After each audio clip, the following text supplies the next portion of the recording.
Para sa ating balita sa oras na ito, 4 na Pinoy na nawawala sa Myanmar dulot ng malakas na lindol hindi pa rin tukoy.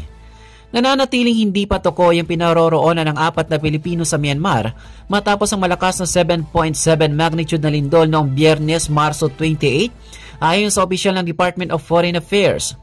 Sa isang panayam, sinabi ni DFA Undersecretary Eduardo de Vega na 2 sa mga nawawalang Pilipino ay isang mag-asawa na ninirahan ng mga ito sa gusaling gumuho dahil sa lindol.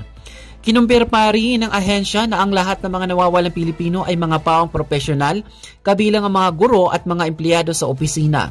Wala namang naiulat na Pilipinong nasaktan sa Thailand kung saan naramdaman din ang malakas na pagyanig ng lindol. Dagdag pa ni De Vega na humihingi rin ng tulong ang Myanmar sa ibang bansa dahil ngayong linggo, Marso 30, umakyat na ang bilang ng mga nasawi sa higit 1,600 katao. Sa isang post sa Facebook, sinabi ng Philippine Embassy sa Yangon na patuloy nilang sinasagawa ang welfare check para sa mga apektadong Pilipino. Nagbigay din sila ng babala hinggil sa posibleng aftershock at nagpahayag ng kanilang kahandaan na magbigay ng tulong at suporta. Samantala, nagpaplano ang embahada na magpadala ng team sa Mandalay para magsagawa ng on-the-ground assessment at direktang welfare check.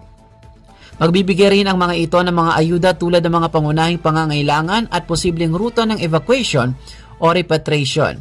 Para sa mga emergency, maaaring tumawag sa embahada sa pamamagitan ng Assistant to National Hotline 0959-8521091 o sa Office Philippine Embassy sa Myanmar Facebook Messenger.